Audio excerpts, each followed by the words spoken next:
ನನ್ನ ಆತ್ಮೀಯ ಸ್ನೇಹಿತರ್ತಕ್ಕಂಥ ಮತ್ತು ಮೀಡಿಯಾ ಪರ್ಸನ್ಸ್ ಅವರು, ನಮ್ಮ ವಿಶ್ವವಿದ್ಯಾಲಯದ ಮಾನ್ಯ ಕುಲಸಚಿವರು ಪರೀಕ್ಷಾಂಗಾಗಿರ್ತಕ್ಕಂಥ ಈ ಕಾರ್ಯಕ್ರಮದ ಮುಖ್ಯ ಅತಿಥಿಗಳಾಗಿ ಆಗಮಿಸಿರ್ತಕ್ಕಂತಹ ಪ್ರೊಫೆಸರ್ ಆರ್ ಮಹೇಶ್ ವಿದ್ಯಾರ್ಥಿ ಮಿತ್ರರೇ, ಬೆಳೆಸುವುದು ಇಂತಹ ಕಾರ್ಯಕ್ರಮ ವಿದ್ಯಾರ್ಥಿಗಳ ಭವಿಷ್ಯವನ್ನು ಉಜ್ವಲಗೊಳಿಸಲು ಸಹಕಾರಿಯಾಗಿದೆ. ಸ್ಮಾರ್ಟ್ ಸ್ಕಿಲ್ಸ್ ಅಂದ್ರೆ ಸ್ಮಾರ್ಟ್ ವರ್ಕ್ ಮಾಡೋದು. Hard work is your grades. Hard work is the way that you prepare for your examination. You know pass the examination, get results, percentages, grades. ಇದಂತೂ ಬೇಕೇ ಬೇಕು. ಇದನ್ನ ಸಾಫ್ಟ್ ಸ್ಕಿಲ್ಸ್ ರಿಪ್ಲೇಸ್ ಮಾಡಲ್ಲ, ಅದು ತಿಳ್ಕೊಂಬಿಡಿ. ನಿಮಗೆ ಬೇಕಾದಂತಹ ನಿಮ್ಮ ಡೊಮೈನ್ ನಾಲೆಡ್ಜ್ ನಿಮ್ಮಲ್ಲಿ ಇರಲೇಬೇಕು. ಇದು ಮಾಡೋದು ಯಾರೋ ಒಂದು ಇದಕ್ಕಾಗಿ, ನಮಗೆ ಅಲ್ಲ, ಅವ್ರಿಗೂ ಅಲ್ಲ, ನಮಗೆ. ಸೊ ಯಾವ ಟು ಇನ್ವಾಲ್ವ್ ಮೆಟಿಕ್ಯುಲಸ್ಲಿ. ಸೊ ಇದು ಟಾಕ್ಸ್ ನೋಡಿ ನೀವು, ಇವತ್ತು talks employability skills, soft skills, communication skills, ನಮಗೆಲ್ಲ ನಾಲೆಡ್ಜ್ ಗೊತ್ತಿದೆ, ಹೌ ಟು ಎಕ್ಸ್ಪ್ರೆಸ್ ಅಂತ ಗೊತ್ತಿಲ್ಲ. ಒಂದು ಎಂಪ್ಲಾಯ್ಮೆಂಟ್ಗೆ ಎಲ್ಲಾದ್ರೂ ನೀವು ಇಂಟರ್ವ್ಯೂ ಹೋದ್ರೆ ಅವ್ರು ನಿಮ್ಮ ಸ್ಕಿಲ್ಸ್ ಏನಿದೆ ಅಂತ ನೋಡ್ತಾರೆ. ಸರ್ಟಿಫಿಕೇಟ್ ಇಂಪಾರ್ಟೆಂಟು, ಜೊತೆಗೆ ಸ್ಕಿಲ್ಸ್ ತುಂಬಾ important. Enrich your own skills, personality. It's not just mere presentation of your grade cards or mark sheets. Your personalities should be reflected even in the absence of your grade cards or mark sheets.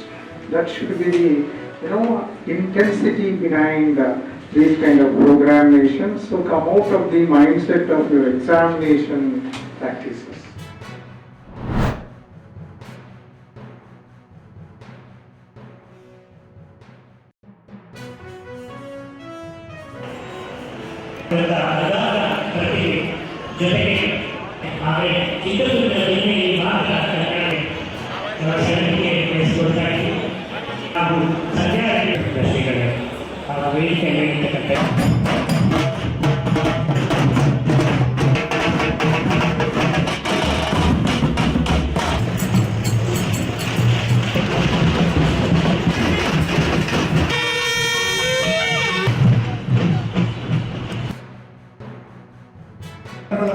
ಒಗ್ಗಟ್ಟಾಗಿ ಕನ್ನಡವನ್ನು ಕಟ್ಟುವ ಸಾಹಿತ್ಯ ಸಮ್ಮೇಳನಗಳ ಮೂಲಕ ನಮ್ಮ ಸಾಹಿತ್ಯ ಪರಂಪರೆಯನ್ನು ಇಂದಿನ ಯುವ ಸಮುದಾಯಕ್ಕೆ ಮುಂದಿನ ತಲೆಮಾರಿಗೆ ಯಥಾದಿಂದ ಕೊಳ್ಳೊಯ್ಯುವ ಕಾರ್ಯ ಆಗಬೇಕಾಗಿದೆ.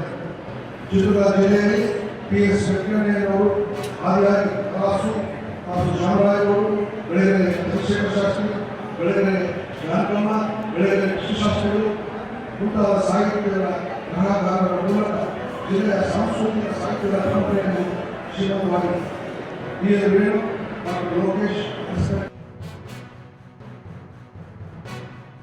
ಇದು ಜಗತ್ತಿನ ಫೋಕ್ಲೋರಿಗೆ ಸಂಬಂಧಪಟ್ಟಂತೆ, ಅಂದ್ರೆ ಜಾನಪದ ಲೋಕಕ್ಕೆ ಸಂಬಂಧಪಟ್ಟಂತೆ ದೊಡ್ಡ ವಿದ್ವಾಂಸ.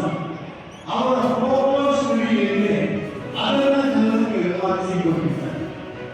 ಇದ್ರ ಜೊತೆಗೆ ಬಹಳ ಮುಖ್ಯವಾದ ಒಂದಂದ್ರೆ 1946ರ ಸಂದರ್ಭದ ಭಾರತದ ಬದುಕನ್ನು ಕುರಿತು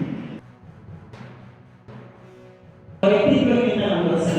ಯಾಕಂದ್ರೆ ಇವತ್ತು ನಾವು ಮಕ್ಕಳನ್ನ ಬೆಳೆಸಬೇಕಾದ್ರೆ ದೇವರ ಆರೋಗ್ಯ ಕೊಟ್ಟಿದ್ದು ಆಹಾರ ಕೊಡದೆ ತುಂಬಾ ಚೆನ್ನಾಗಿ ಬೆಳೆಸಿ ಒಳ್ಳೆ ಆಹಾರ, ಪೌಷ್ಟಿಕವಾದ ಆಹಾರ ಕೊಡ್ತಾರೆ. ಆದರೆ ಮನಸ್ಸಿಗೆ ಆಹಾರನೇ ಇಲ್ಲ. ಮಾನಸಿಕವಾಗಿ ತುಂಬಾ ನಿಶ್ಚಯಕ್ಕೆ ಹೋಗಿ ಬಡತನ ಮಕ್ಕಳಿಗೆ ಹೌದಲ್ವಾ? ಅವಾಗ ಏನಾದರೂ ಒಂದು ಸಾಹಿತ್ಯಿಕವಾದ ಸಾಂಸ್ಕೃತಿಕವಾದ ಮೌಲ್ಯಗಳನ್ನ ನಮ್ಮ ಶಿಕ್ಷಣ ಪದ್ಧತಿಯಲ್ಲೂ ಕೊಟ್ಟಿಲ್ಲ, ಸಮಾಜದಲ್ಲೂ ಕೊಟ್ಟಿಲ್ಲ, ಕುಟುಂಬಗಳಲ್ಲೂ